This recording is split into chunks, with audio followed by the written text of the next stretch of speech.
4절로 5절 말씀 화면 띄웠습니다. 다 찾으신 줄 알고 화면 띄웁니다. 같이 한 목소리로 합독합니다. 시작. 하나님께서 지으신 모든 것이 선함에 감사함으로 받으면 버릴 것이 없나니 하나님의 말씀과 기도로 거룩하여 짐이라. 아멘. 5절 같이요. 다시 시작. 하나님의 말씀과 기도로 거룩하여 짐이라. 아멘. 소망시의 구원의 과정을 통하여 라는 말씀의 제목으로 철로역정 46번째 우리 함께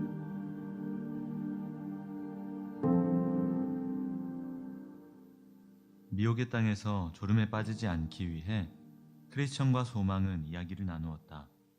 크리스천은 소망에게 어떻게 천성을 향해 순례의 길을 걷게 되었는지를 물었다. 나는 허영의 시장에서 보고 살 수 있는 것들로 즐거워하며 꽤 오랫동안 빠져 살았습니다. 세상의 모든 부귀 영화를 추구했습니다. 제멋대로 행동하고 흥청대며 술 마시고 맹세하고 거짓말하고 순결하지 않고 안식일을 범하고 영혼을 망치는 짓들을 즐거워했지요.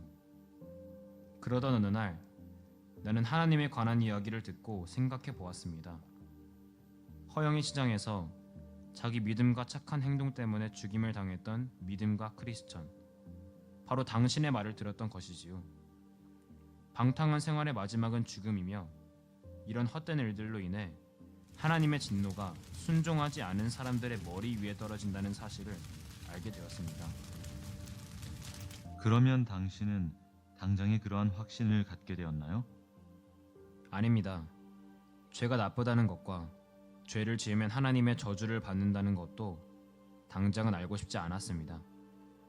그래서 맨 처음 내 마음이 하나님의 말씀으로 흔들리기 시작하자 그 말씀의 빛을 외면하려고 무진장했었습니다. 그 이유는 첫째, 죄를 깨닫게 하시고 죄인으로 하여금 회심하게 하시는 성령님의 구원 사역을 몰랐기 때문입니다. 둘째, 내 육신은 죄 짓는 일을 좋아했으며 나는 그것을 떠나기 싫었습니다. 셋째, 정든 친구들과의 관계를 어찌해야 할지 몰랐습니다. 넷째, 죄의식이 나를 사로잡을 때면 나는 무척 괴로워서 죄에 대한 생각을 떠올리고 싶지 않았습니다. 소망은 죄의식이 주는 마음의 고통에서 때때로 벗어날 때도 있었지만 그것은 잠시뿐이었고 다시 그 고통이 찾아왔다고 말했다. 크리스천은 무엇이 소망으로 하여금 죄의식에 사로잡히게 했는지 질문하였다. 저를 죄의식에 사로잡히게 했던 건 여러 가지였어요. 이를테면 길을 가다가 착한 사람을 만날 때, 성경 말씀을 들을 때, 내 몸이 아프거나 이웃 사람 중 누군가 아프다는 소리를 들었을 때, 사람이 갑작스런 죽음을 당했다고 들었을 때, 그리고 나 자신의 죽음을 생각해 볼 때. 그렇지만 무엇보다도 내가 곧 심판을 받게 된다는 사실 때문에 나 자신의 죄가 떠올랐습니다. 그 생각이 제 양심을 짓눌러서 너무 고통스러웠습니다.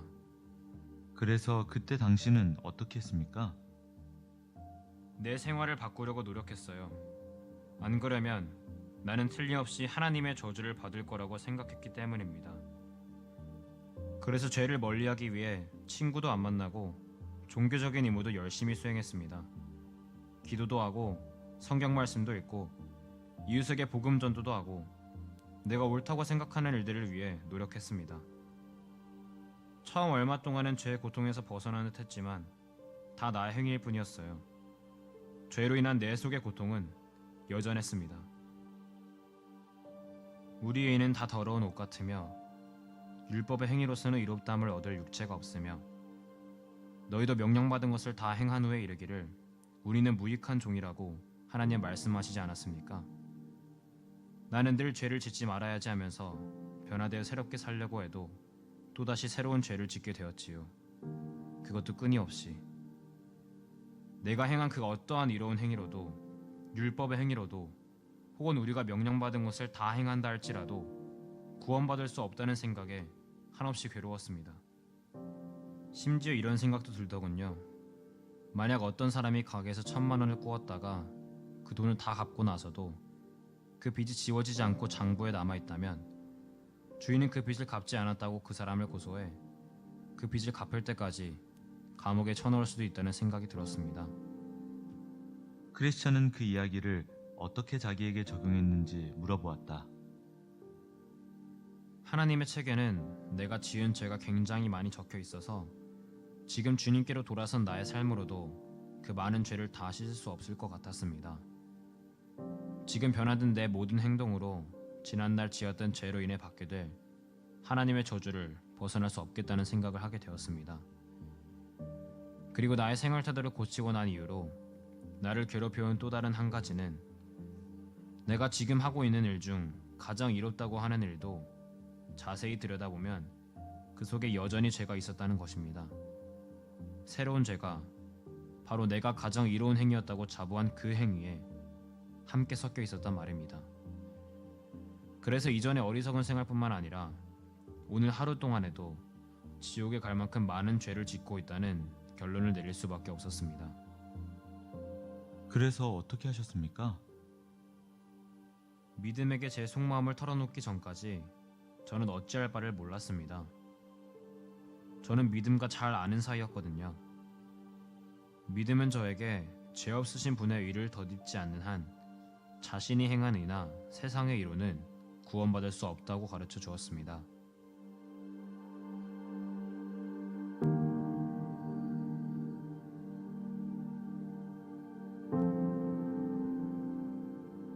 그 다음 영상.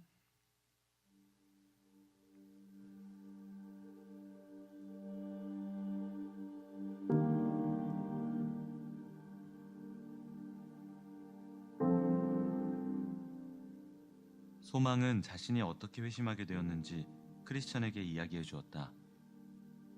멸망의 도시에 살던 소망은 성령의 역사로 죄를 깨닫기 시작했고 죄로 인한 심판에서 벗어나기 위해 옳은 행동을 하며 스스로를 바꾸려고 노력했다. 그러나 여전히 자신의 마음은 죄로 가득함을 깨닫고 더욱 괴로워졌다. 그때 믿음과의 대화에서 소망은 결코 행위로 구원받을 수 없으며 죄가 없으신 분의 의를 덧입어야 한다고 듣게 되었다. 내가 내 자신의 생활에 만족하고 있었을 때 믿음이 그런 이야기를 했다면 나는 듣지 않았을 겁니다. 그러나 나 자신은 연약한 존재며 나의 가장 착한 행동 속에도 죄가 파고든다는 사실을 알았기 때문에 그의 생각을 받아들이게 되었지요. 그 죄가 없고 의로운 분이 누구인지 믿음이 알려주었나요? 어떻게 의롭게 될 수 있다고 하던가요? 믿음은 그분이 지극히 높으신 하나님 오른편에 앉아 계신 주 예수님이라고 했습니다. 예수님을 믿는 믿음으로 말미암아 내가 이롭게 된다고 했습니다. 즉, 그분께서 사람의 몸으로 오셨을 때 몸소 행하셨던 일들과 십자가에 달려 고난받으신 것을 믿는 거라고 했어요. 예수님이 전능하신 하나님으로서 하신 그의 행위와 죽으심은 그분 자신을 위함이 아니라 나를 위하는 것이므로 그분을 믿기만 하면 그분의 행하신 일과 그 가치가 나에게로 전가된다고 했습니다. 그러나 나는 믿음을 가질 수 없다고 생각했어요. 왜냐하면 예수님께서는 나를 구원하시지 않을 것 같았기 때문입니다. 그러자 믿음은 나에게 직접 가서 예수님을 만나보라고 했습니다. 그것은 주제넘는 일이라고 대답했더니 그는 그렇지 않다면서 예수님께서 나를 초대하셨다고 했어요. 그리고 믿음은 소망이 하나님께 나아갈 용기를 얻도록 책 한 권을 건네주었다. 그 책에는 예수님의 말씀과 행적이 담겨 있었다. 하늘과 땅이 다 없어진다고 해도 그 책에 쓰여진 것은 1.1획이라도 바뀌지 않을 것이라고 했다. 그래서 나는 예수님께 나아가려면 어떻게 해야 하느냐고 물었습니다. 소망 씨가 허영의 도시에 살았던 사람이었다는 것을 깨닫게 됩니다. 이 소망 씨가 어떻게 복음을 듣게 되었죠? 어떻게 구원에 이르게 되었는지를 알게 하는 내용이 영상에 담아 있습니다. 소망 씨가 구원에 이르는 과정을 살펴보면서 하나님께서 구원받기로 택정하신 순례자들은 어떤 과정을 통해서 구원에 이르게 되는지 함께 살펴보면서 은혜 받기를 원합니다. 그래서 여러분, 이 소망 씨나 크리스찬 씨가 공통적으로 구원에 이르는 과정이 우리 성도들에게도 동일하게 일어나야 한다는 거예요. 그냥 엄마 아버지가 교회를 나가서 모태신앙으로 자기도 모르게 그냥 종교 생활 하는 것만큼 위험한 게 없어요. 우리 어머니가 우리 아버지가 교회를 다니니까 나도 저절로 구원받겠지. 여러분 절대 그런 일은 없습니다. 구원의 과정을 반드시 우리도 동일하게 가져야 돼요. 전로역정 46번째 이르면서 우리도 소망시와 크리스찬시 외에도 많은 순례자들이 순례의 길을 걸은 것을 보게 되었습니다. 크리스찬시의 처음의 이름이 무거운 짐을 지고 있는 남자였어요. 멸망의 마을에 살고 등에 이울할 수 없는 무거운 짐이 점점점 무거워지면서 이것을 떠나야 되겠다, 이 멸망의 도시에서 떠나야 되겠다라고 하는 깨달음을 얻고 그 멸망의 도시를 떠날 때 변덕쟁이와 대화를 나누면서 크리스찬시의 확고한 이 신앙의 고백이 있어지면서 이름이 크리스찬시가 되었어요. 여러분, 신앙은 확실한 신앙의 고백이 있어야 합니다. 십자가의 언덕에 이르기 전까지 크리스찬시의 등에는 어마어마한 이유 없는 무거운 짐이 짊어져 있는 것을 깨닫게 되었습니다. 성경을 보면 볼수록 자신의 죄가 보여져야 되고 이 무거운 짐이 있다라는 것, 무거운 짐뿐만 아니라 죄의 죄책이 여러분요 있어야 돼요. 그래서 성도는 구원받기 이전에 어떤 과정을 가져야 되느냐? 내가 어마어마한 죄인이었구나, 이 죄책과 죄의 무게가 있었다라는 것을 경험하게 됩니다. 허영의 도시에 믿음씨와 크리스찬씨가 순례의 길을 걸어가면서 이 허영의 도시를 통과하게 되는데, 그때 그 허영의 도시에 살던 많은 이 불신자들과 불신앙을 가지고 있는 사람들이 믿음씨와 이 크리스찬씨의 옷 입은 행색이나 말하는 것이 그들과 같지 않는 이유로 핍박을 하게 됩니다. 믿음씨는 순교를 당하게 되고 결국 화형을 처하게 되면서 그 순례의 길을 더 이상 걷지 못하고 바로 천국으로 들어가는 그런 믿음을 지킨 믿음씨. 크리스찬씨 역시 이 허영의 도시자, 이 권세자들에게 신문을 받게 되면서 하나님의 은혜로 이곳에서 벗어나게 됩니다. 그러면서 믿음씨와 이 크리스찬씨가 그곳에서도 변론하면서 전했던 그 복음을 여러 사람들이 분명히 들었었겠죠. 그 중에 들었던 사람이 누구였냐면 바로 오늘 소망씨였다는 겁니다. 이때 세상에서 방황하고 죄에 대해서 괴로워했던 이 소망씨가 믿음씨와 크리스찬씨에 전하는 복음을 듣게 됩니다. 심령의 변화가 생겨요. 하나님의 부르심에 반응하게 됩니다. 이때 소망씨가 구원에 이르는 이 과정이 오늘을 살고 있는 우리 성도들에게도 동일하게 적용이 되면서 반드시 이 구원의 과정을 우리도 겪어야 되고, 이 구원의 과정에서 우리가 어떻게 행해야 되는지, 계속해서 우리가 구원의 과정을 가야 되는 그 과정들을 우리가 알아야 여러분 우리의 신앙이 멈추지 않고 성장하는 믿음이 된다는 겁니다. 하나님의 구원의 과정을 보면 첫 번째로 하나님의 부르심이 있었다는 거예요. 이거를 콜링이라고 합니다. 자, 성경의 증거가 로마서 8장, 사도행전 16장 14절에 기록이 되어 있는데 같이 한번 읽어볼까요? 시작. 또 미리 정하신 그들을 또한 부르시고 부르신 그들을 또한 의롭다 하시고 의롭다 하신 그들을 또한 영화롭게 하셨느니라. 시작. 두아라시에 있는 자색 옷감 장사로 하나님을 섬기는 루디아라 하는 한 여자가 말을 듣고 있을 때 주께서 그 마음을 열어 바울의 말을 따르게 하신지라. 믿음씨와 크리스찬씨가 핍박을 받고 신문을 받으면서 그들이 변론하고 외쳤던 그 복음의 말씀이 구원받기로 작정이 되었던 변두리에 있었던 소망씨의 마음 안에 하나님의 부르심의 소망이 작동하게 되었던 것입니다. 바로 구원의 과정의 시작은 바로 하나님의 부르심, 소명이 있어야 한다는 거예요. 이것은 무엇을 말하느냐? 복음을 전하는 자가 없으면 복음을 들을 수 있는 기회조차 없다는 거예요. 복음을 전하지 않으면 성령의 부르시는 역사도 일어나지 않기 때문에 여러분 전도가 되지 않아요. 그러기에 전도는 복음 역사와 성령의 역사가 이루어지게 되는 겁니다. 즉 성령님께서 전도자의 말씀을 통해서 인간이 하나님의 음성을 들을 수 있도록 도덕적으로 뭐 하는 걸까요? 설교하시는 것입니다. 제가 분명히 영상을 만들었는데 죄송합니다. 잠깐만요.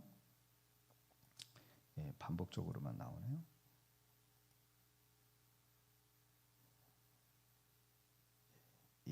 그냥 지나가겠습니다.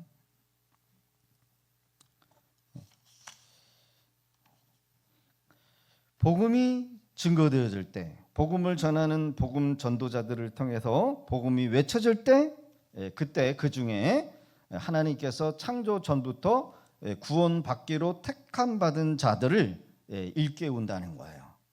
그래서 그 복음이 증거되어질 때 구원에 이르게 하는 최종적 목적지로 향하게 한다.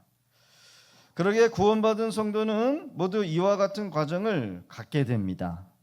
복음이 들려질 때 자신이 죄인이라는 사실을 철저하게 깨닫게 되어요. 그때 우리 마음 안에 그 복음이 우리가 죄인이라는 사실을 깨닫게 한다는 겁니다. 내가 죄인이었구나. 그래서 마음이 괴롭고 자신의 힘으로는 이 죄의 문제나 죄의 죄책도 해결할 수 없음을 철저히 깨닫는 과정, 이것이 바로 뭐다? 하나님의 부르심, 소명의 과정 속에 일어나는 현상이라는 겁니다. 두 번째로는 중생이라는 거예요. 제너레이션이라고 다시 만드는 거죠.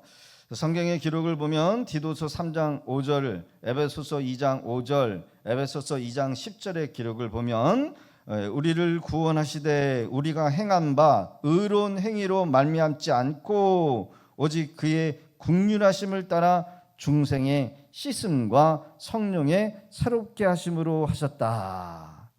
허물로 죽은 우리를 그리스도와 함께 살리셨고 너희는 은혜로 구원을 받은 것이라. 우리는 그가 만드신 바라 그리스도 예수 안에서 선한 일을 위하여 지으심을 받은 자니 이 일은 하나님이 전에 예비하사 우리로 그 가운데 행하게 하려 하심이라.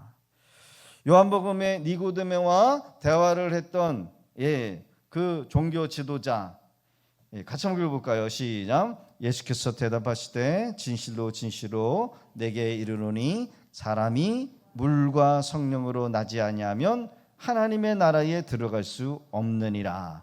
육으로 난 것은 육이요 영으로 난 것은 영이니. 그래서 중생은 뭐다? 다시 태어나는 거죠. 육신으로 태어난 부모로부터 여러분 우리가 육체를 가지고 이 땅에 있는 태어남이 있다라고 한다면 그걸로서는 하나님을 알 수도 없고 하나님의 나라에 이를 수도 없어요. 그래서 반드시 다시 태어나야 돼. 그게 바로 거듭남이죠. 영적으로 살아나는 거예요. 태어나는 거예요. 그래서 영적으로 태어나면 어떻게? 말씀과 성령으로 인해서 살아나는 겁니다. 우리의 영혼이 하나님을 모르고 말씀을 모르고 천국도 모르고 지옥도 모르고 자기 마음대로 자기가 주인 돼서 마음대로 살았었는데 하나님의 말씀이 들려지고 내가 죄인이라는 사실을 깨달게 되면서 이제 내가 죄로 인해서 멸망받을 그런 운명이었구나라는 것을 깨닫게 된다는 거예요. 그래서 죽었던 이 영적인 상태에서 살아나면서 뭘 알게 되냐면 내가 죄인이었구나. 하나님은 살아계시구나. 천국이 있고 지옥이 있게 되는구나. 이것을 알게 되는 것이 바로 중생의 단계라는 거예요. 여러분, 전도하다 보면 여러분 예수 믿지 않는 사람은 뭐예요? 거듭났을까요? 거듭나지 않았을까요? 그들에게 하나님을 말해도 하나님이 누구신지를 몰라요.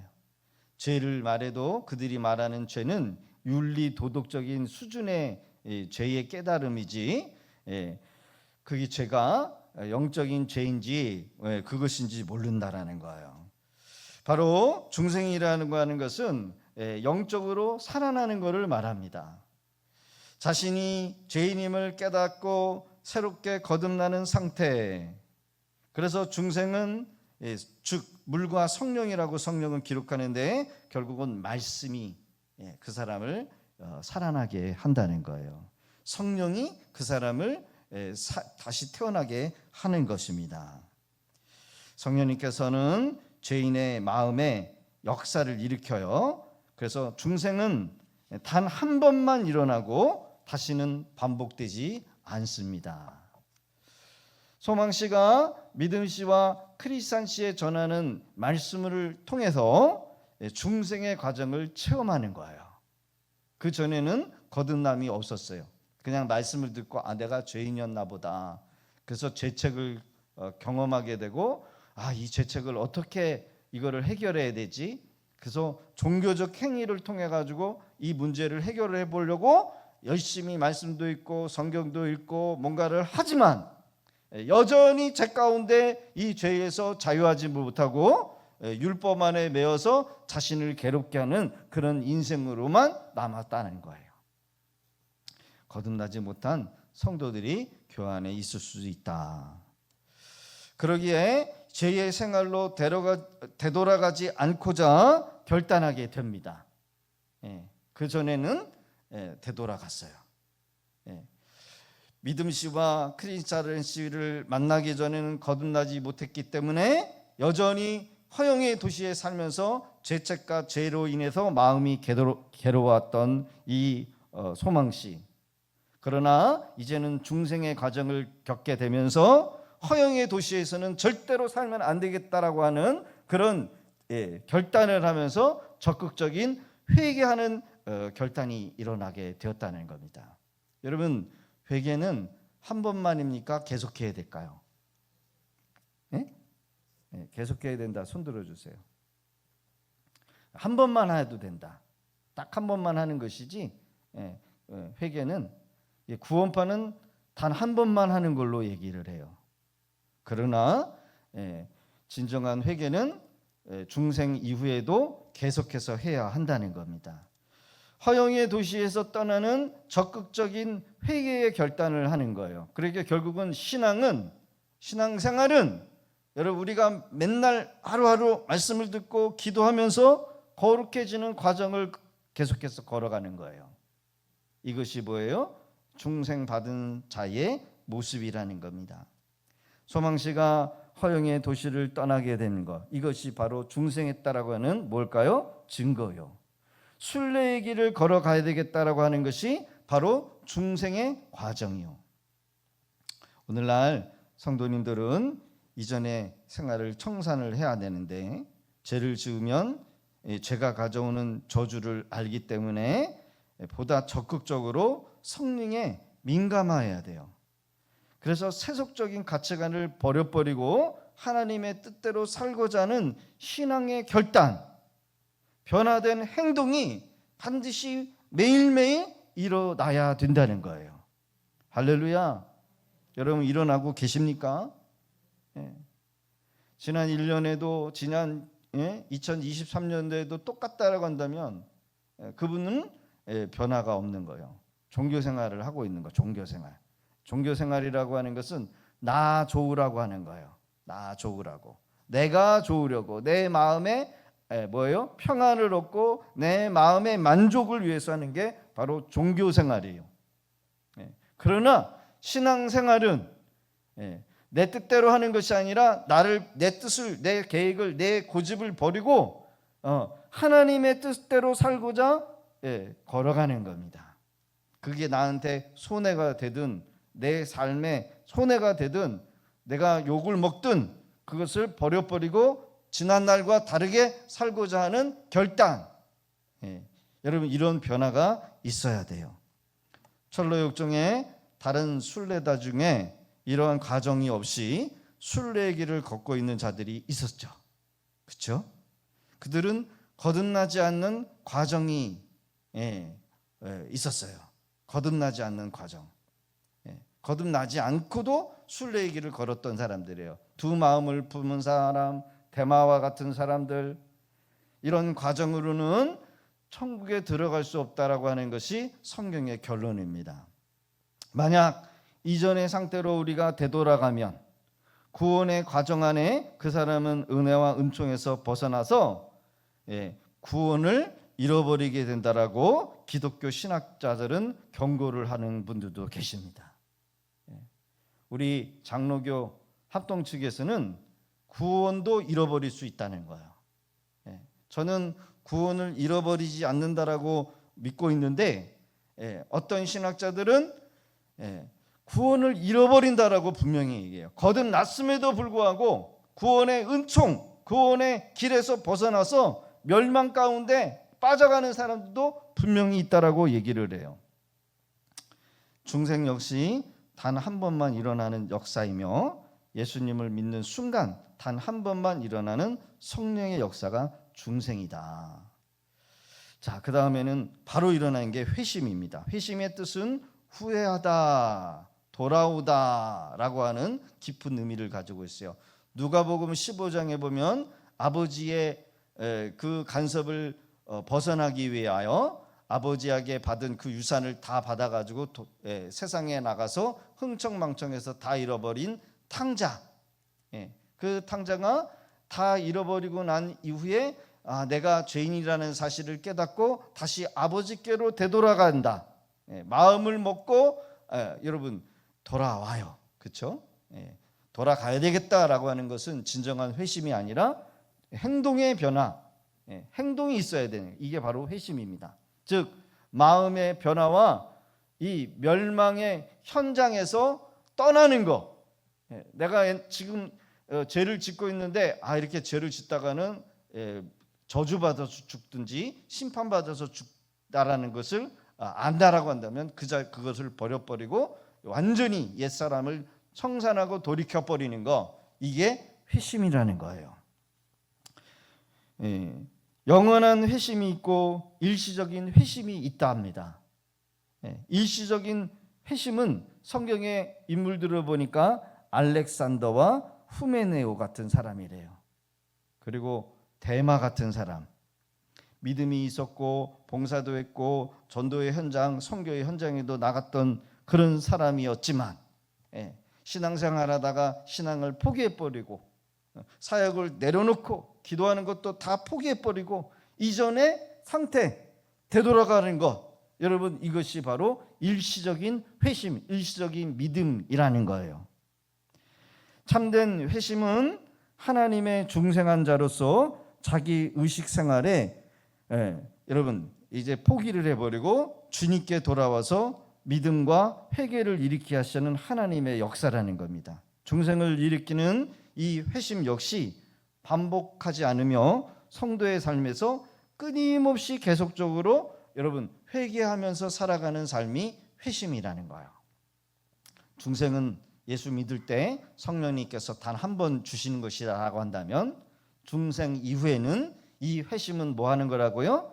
천국 가는 그날까지 우리가 계속해서 삶에 일어나야 한다는 거예요. 이게 회심이요.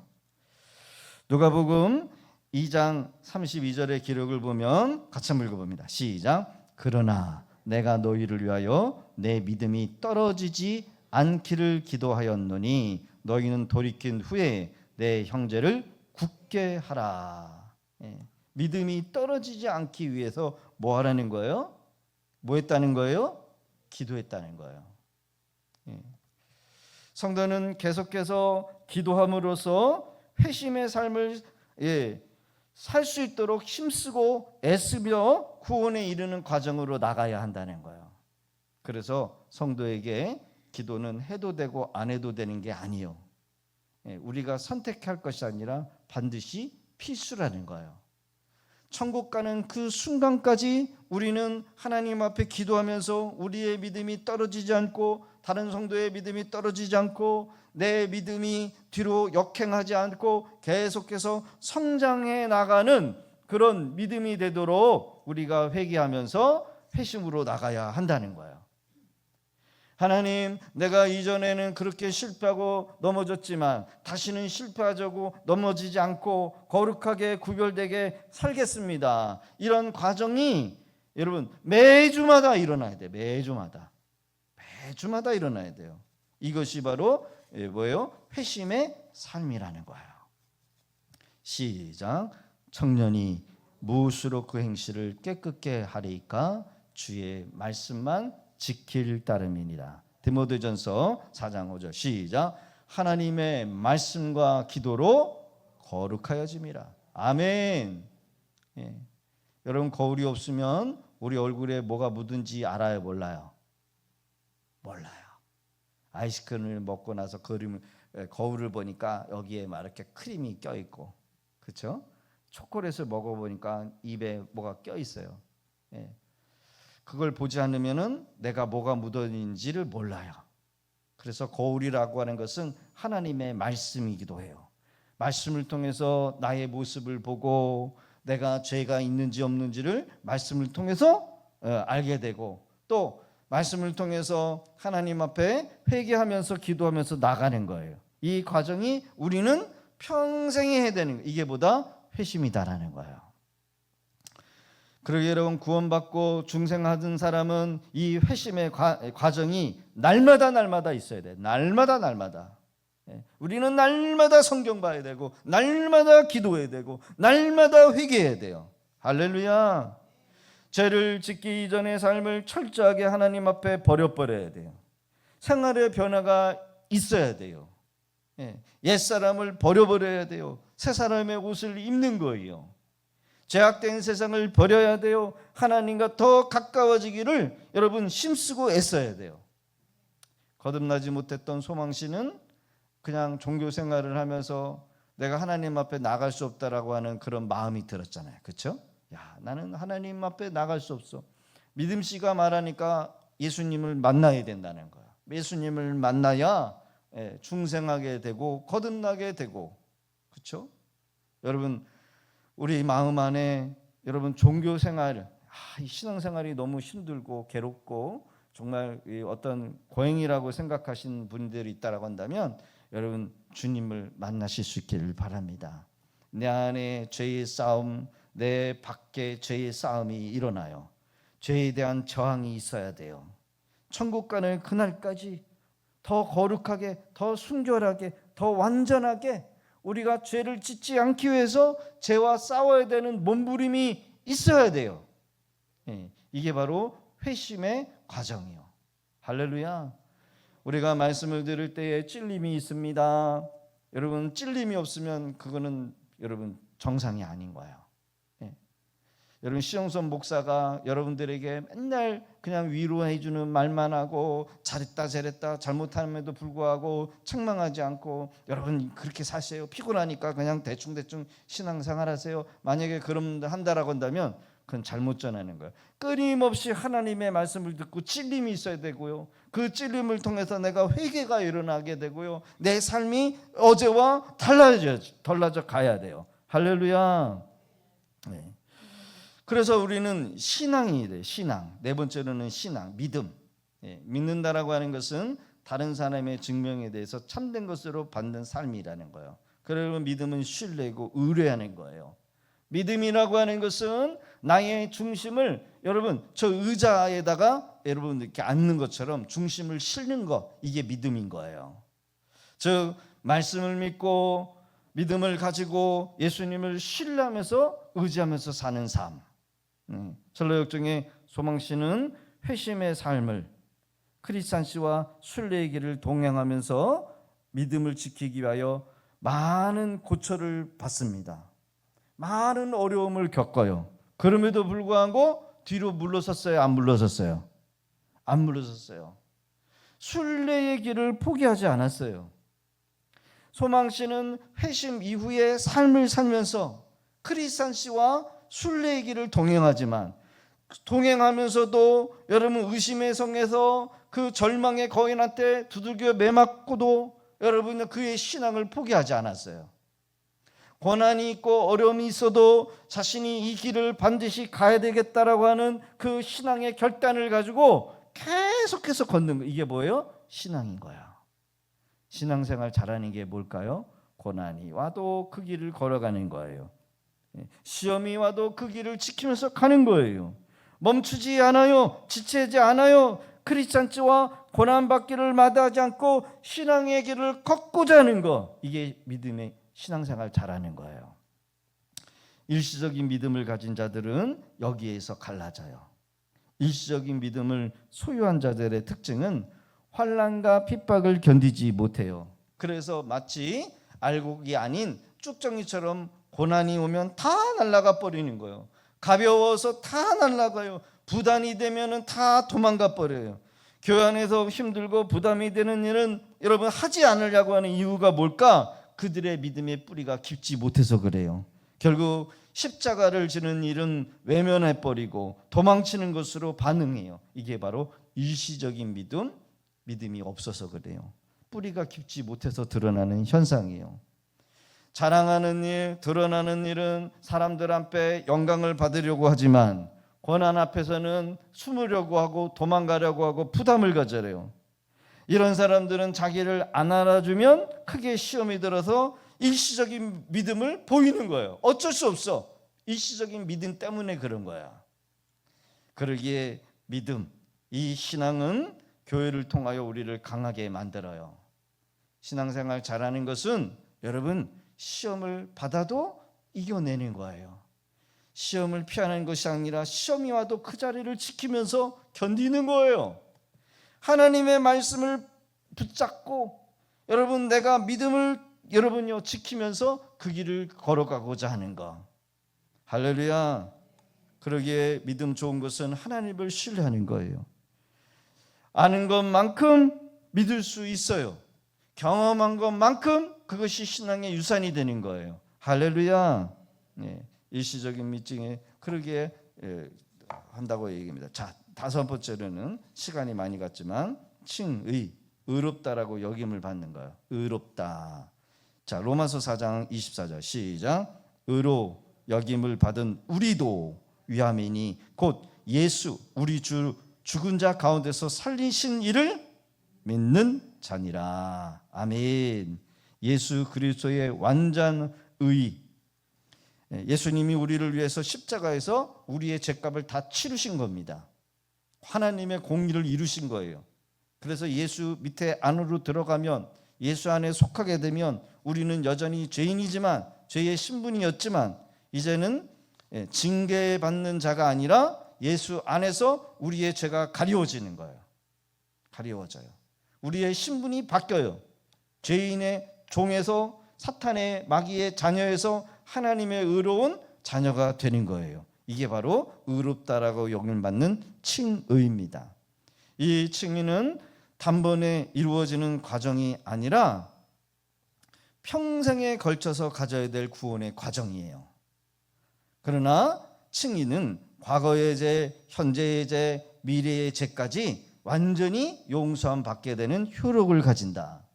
예수님을 믿는 순간, 예수 안에 거하는 순간 우리의 과거의 죄, 현재의 죄, 우리가 앞으로 지어서 넘어질 그 죄까지 하나님 앞에 죄가 없음이라고 하는 법적인 효력을 가져요. 할렐루야. 성도는 이 놀라운 은혜를 매일매일 깨닫고 기억하고 고백하고 찬양하면서 감사하면서 나아갈 때 신앙의 능력 있는 삶을 살게 됩니다. 할렐루야. 마귀는 참소하기를 좋아해요. 야, 너 또 넘어졌지? 너 옛날에 과거에 너 그 죄를 졌지? 네가 어떻게 하나님 앞에 기도한다고 해? 네가 어떻게 의로워질 수 있어? 너 같은 게 얼마나 봉사한다고 하나님이 알아줄 것 같아? 이렇게 참소하면서 우리를 주눅들게 만들어버려요. 그러나 능력 있는 신앙은 내 의를 자랑하는 것이 아니라 누구의 의를 자랑해요? 예수의 의를 자랑하는 거예요. 할렐루야. 그럴 때 승리하는 줄로 믿습니다. 양자, 입양, 로마서 약속을 넣는 거죠. 하나님의 아들로. 자, 시작. 율법 아래에 있는 자들을 속량하시고 우리로 아들의 명분을 얻게 하려 하심이라. 성령으로 거듭난 자는 이제는 죄의 종이 아니라 하나님의 거룩한 뭐예요? 아들, 딸의 신분으로 올라와 버리는 거예요. 그래서 하나님을 아빠, 아버지라 부를 수 있는 겁니다. 할렐루야. 하나님과의 관계가 회복이 되어지는 거예요. 그전에는 하나님을 찾을 수도 없고 하나님 앞에 나갈 수도 없는 중생하지 못한, 거듭나지 못한 인생이었지만 이제는 거듭나서 중생하고 그리고 회심을 가지고 있는 성도는 하나님 앞에 기도하면 하나님이 만나주시고 응답해 주시는 거예요. 할렐루야. 그러기에 여러분, 우리가 자격이 있어서 하나님 앞에 기도하는 것이 아니라 자격이 없어도 기도하면 예수의 이름 때문에 하나님은 응답해 주셔야 한다는 거예요. 그런 약속의 믿음으로 기도하실 수 있기를 바랍니다. 마지막 두 번째, 일곱 번째와 두 번째는 자, 성화의 구원의 단계에 가는 거예요.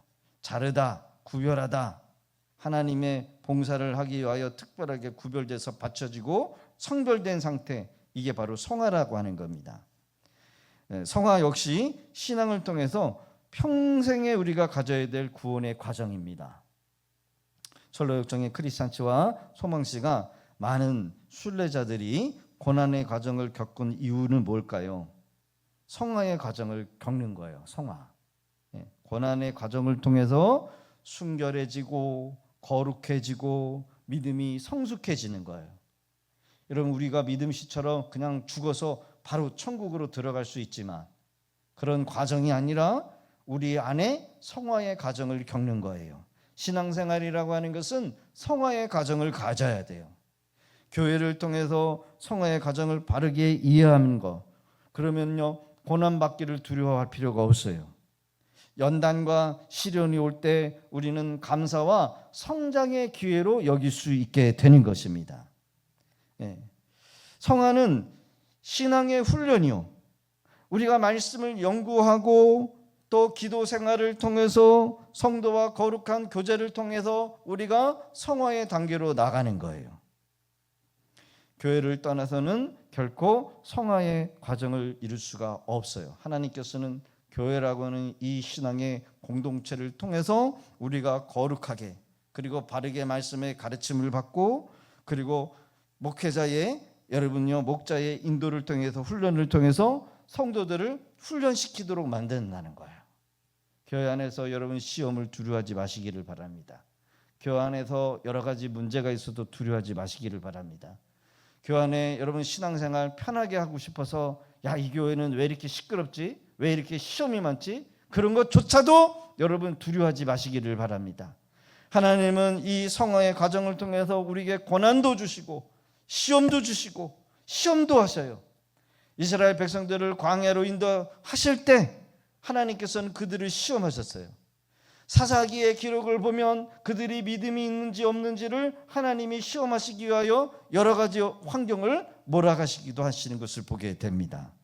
그러기에 여러분, 우리의 신앙에는 여러분요 어려움이 있을 수 있다. 마지막으로는 영생입니다. 믿음을 끝까지 지킨 성도들에게 주는 영원한 상급이자 약속이 바로 영화예요. 우리가 이 세상을 떠나서 저 영생에 이를 때 이르는 단계가 바로 영생이라는 거예요.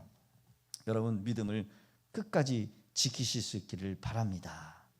일시적인 믿음이 아니라 여러분 불로 연단해도 여러분 살아남는 정금 같은 여러분 믿음이 되시기를 주의 이름으로 축복합니다. 불로 연단한다는 거예요. 어떤 사람은 믿음이 있어서 믿음이 있다라고 하는데 여러분 나무와 같은 믿음을 가지고 있는 사람이 있어요. 불이 한번 쫙 여러분요 임하면은 다 타고 없어져 버려서 죄만 남는 그런 없어지는 믿음. 그런 믿음이 되면 안 돼요. 하나님의 약속하신 영원한 복된 상태, 오늘 철로 역정의 이 순례자들은 구원의 과정을 건강하게 지나가고 있어요. 건강하게. 내가 가고 싶다고, 내가 안 가고 싶다고 해서 이 허영의 도시를 피하거나 돌아갈 수가 없어요. 반드시 성도라고 하면 이 허영의 도시를 통과해야 할 때 그의 믿음이 여러분요 가짜 믿음인지 진짜 믿음인지 이 허영의 도시에서 드러나요. 절망의 도성에서 여러분요 그 거인에게 붙들려 가지고 두들겨 매맞고 핍박을 당해도 그때 정말 살아있는 믿음, 진짜 믿음이 드러나야 한다는 거예요. 크리스찬 씨가 변덕쟁이와 수다쟁이를 만나서 거기에서 여러분요 자신의 신앙 고백이 분명하게 드러날 때 그 사람의 믿음이 뭐예요? 진짜 믿음이라는 것을 드러나는 거예요. 그러기에 우리의 삶에 여러분 고난이 있어도 회피하거나 의문을 갈 것이 아니라 고난이 찾아와도 시련이 있어도 연단이 있어도 하나님은 여전히 우리를 구원의 과정으로 인도하시고 계시다라고 하는 믿음과 확신을 가지고 모든 것에 감사하며 버릴 것이 없기를 주 이름으로 축원합니다. 말씀을 부여잡고 믿음의 길을 끝까지 걸어가는 그런 우리 성도들이 되어지기를 주 이름으로 축복합니다. 하나님 앞에 섰을 때 내가 믿음을 지켰으니 내가 믿음을 지켜서 그 영원한 나라에 들어가기까지 여러분 끝까지 승리하는 그런 우리 성도들 다 되실 수 있기를 주 이름으로 축원합니다. 기도하겠습니다. 우리 함께 기도하기를 원합니다. 하나님, 철로 역정을 통해서 나의 믿음이 거짓된 믿음, 헛된 믿음이 되지 않게 하시고 하나님 보시기에 진짜 믿음, 참된 믿음의 사람 되게 하옵소서. 우리의 믿음이 하나님 일시적인 믿음이 아니라 하나님 보시기에 시험하실 때에 알곡의 믿음이 되게 하옵소서.